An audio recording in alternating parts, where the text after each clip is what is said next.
नमस्कार मंडळी, तुम्हाला माहिती आहे का की आपण मागील पिढ्यांकडून आलेलं भावनांचं ओझं घेऊन फिरतोय?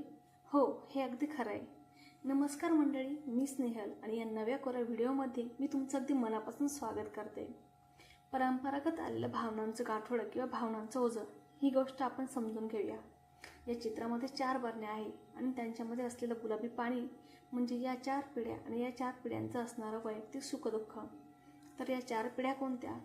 पहिली पिढी आपल्या आजीची, दुसरी पिढी आपल्या आईची, तिसरी पिढी आपण आणि आपण बाकी आपली मुलं.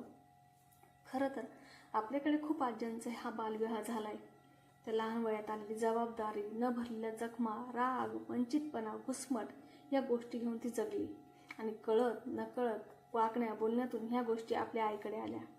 मग आपल्या आईनेही घर, संसार, जबाबदाऱ्या, ताणतणाव, नैराश्य, घुसमट या सगळ्या गोष्टी आणि आजीकडून आलेलं भावनांचं गाठोडं किंवा ओझं या सगळ्या गोष्टी कळत नकळत वागण्या बोलण्यातून आपल्याकडे दिल्या.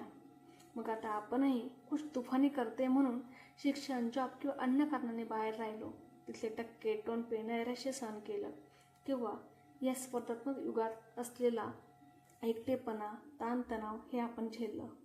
त्यामुळे आता हे सगळं तणाव, हे सगळं बॅगेज आणि हे इमोशनल गाठोडं आपण पुढच्या पिढीकडे द्यायचं की ही साखळी इथंच तोडायची हे पूर्णतः आपल्यावर आहे. ही साखळी तोडायची म्हणजे नक्की काय करायचं? तर आरडाओरडा करण्याआधी एकदा विचार करायचा की खरंच हा आरडाओरडा करण्याची खरंच गरज आहे का? किंवा चिडचिड करायच्या आधी एकदा विचार करूया की खरंच चिडचिडपणाची इथं गरज होती का किंवा गरज आहे का? खरं तर अतिविचार करण्याआधी आपण थोडासा विचार करूया की खरंच एवढा विचार करून हा प्रॉब्लेम सॉल्व्ह होणार आहे का? त्यामुळे आपण पुढच्या पिढीचं जीवन नक्कीच सुखकर करू शकतो. त्यांच्या जखमा भरायला नक्कीच मदत करू शकतो.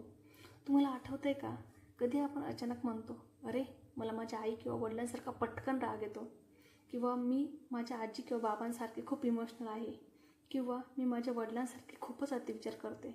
मित्रांनो, या सगळ्याच गोष्टी म्हणजे हे आलेलं इमोशनल बॅगेज किंवा परंपरागत आलेला हा पॅटर्न.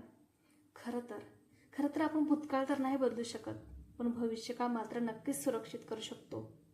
तुम्हाला ह्या व्हिडिओबद्दल काय वाटतं हे मला कमेंट करून नक्की सांगा आणि हा व्हिडिओ लाईक करा, शेअर करा, फॉलो करा. थँक्यू.